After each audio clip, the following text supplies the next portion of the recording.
marka aad daal dareento naftana kuu sheegto inaadan sii wadi karin halganka aad ugu jirto u dagaalamidda riyooyinkaaga dhisidda iyo tayeenta shakhsiyaddaada waxaad xasuusataa sababta aad u bilowday halgankan waxaad xasuusataa kuwa kuugu dhahay kuu suurtageli karto waayo ma awoodid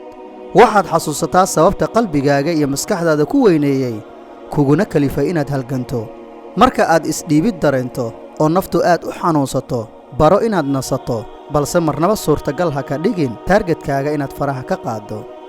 marka aad dareento isdhiibid naftana u adkaysan weyso caqabadaha ku horgudban iyo xanuunka ay dareemayso xasuusi in xaalad kasta ay tahay ku meel gaar oo aysan noqon doonin mid ay ku waari doonto marka aan dareemo isdhiibid iyo ka istaagid dhanka hadafkayga waxaan naftayda xasuusiyaa in ay jawaabka sugayaan dad badan oo doonaya inay guuldaraysato aaminsanna inaysan meelna gaari karin waxaan xasuusiyaa in dadkaas ay ka hadleen aragtidooda iyo sida ay iga aaminsan yihiin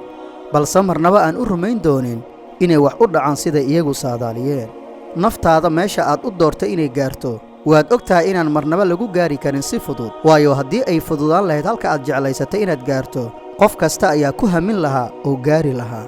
adiga waxaad dooratay waa wax qiimo weyn u leh naftaada taasna waa sababta aad u dareemayso xanuunka iyo ciriiriga ay ku badeen caqabadaha ku horgudban doonistaada waana wax caadi ah oo aan kaligaaga kugu koobnayn hadda laba mid adiga ayay ku jirtaa inaad ka istaagto kana tanaasusho rumaynta riyadaada kadibna cadowgaaga ay kugu sheekaystaan kuguna shaahcabaan ama inaad sii adkaysato naftana sii qasabto ilaa aad kala kulanto natiijo aad ku farxdo xanuun iyo ciriiri in la dareemo inta lagu guda jiro rumaynta hadafyada iyo riyooyinka waa sunnada nolosha oo qof kastoo maanta magac iyo meel sare ka soo muuqday guulihiisa waxaa ka dambeeya sheekooyin qaraar oo aad u xanuun badan balse qofka uu maanta yahay waxaa ka dhigay adkaysigii iyo dhabar adeegii uu shalay soo muujiyey si uu aga soo gudbo xaaladihii adkaa ee ka hor yimid wakhtigii uu u dagaalamayay inuu noqdo qofka uu maanta yahay marka aad dareento inaad isdhiibto